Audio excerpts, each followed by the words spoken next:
壁垒时，所谓的治理只能沦为美化过的表演。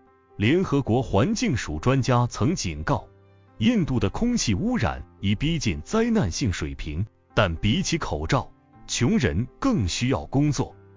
比起蓝天，垃圾山脚下的孩子更关心今晚的塑料瓶能卖多少钱一斤。在生存权与环境权的排序中，印度从未真正迈入现代治理的赛道。4. 折叠的印度。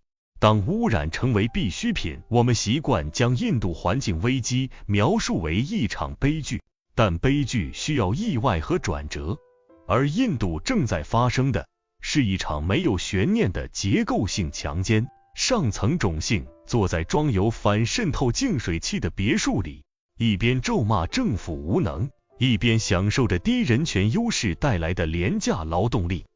中产阶级开着产生大量颗粒物的私家车，在社交媒体上转发恒河治污不利的新闻，却拒绝缴纳更高的环保税。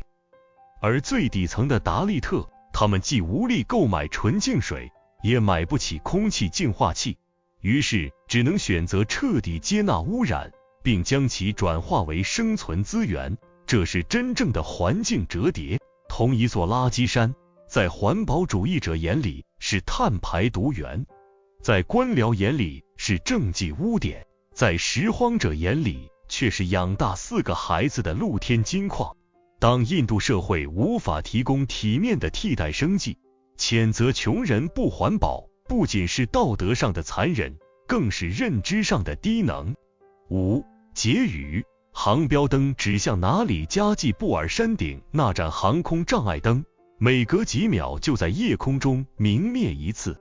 它本应警告飞行员这里有危险，却更像一座巨大的佛龛，照亮着印度现代化进程中那些被遗忘的角落。我们嘲笑干了这碗恒河水时，往往忽略了那个端起碗的人。他不是网红博主，而是一个买不起一瓶矿泉水的搬运工。他不是为了哗众取宠，而是因为恒河是他唯一能触达的免费水源。印度环境困境的终极悲剧，不在于它有多脏，而在于它至今无法回答这样一个问题：当一个人靠捡垃圾就能活着的时候，你怎么忍心劝他去追求诗与远方？除非有一天，印度的垃圾处理厂愿意聘用那些拾荒者并支付体面工资，除非有一天，恒河岸边的达利特妇女能选择不当船夫而当工程师，除非这个社会不再把污染的成本全部压在弱者的肺叶和肠道上，否则垃圾山永远不会消失，圣河永远不会澄清，而那盏航标灯将永远为迷途的飞机，也为迷途的时代亮着。这才是恒河之殇真正的深度，这才是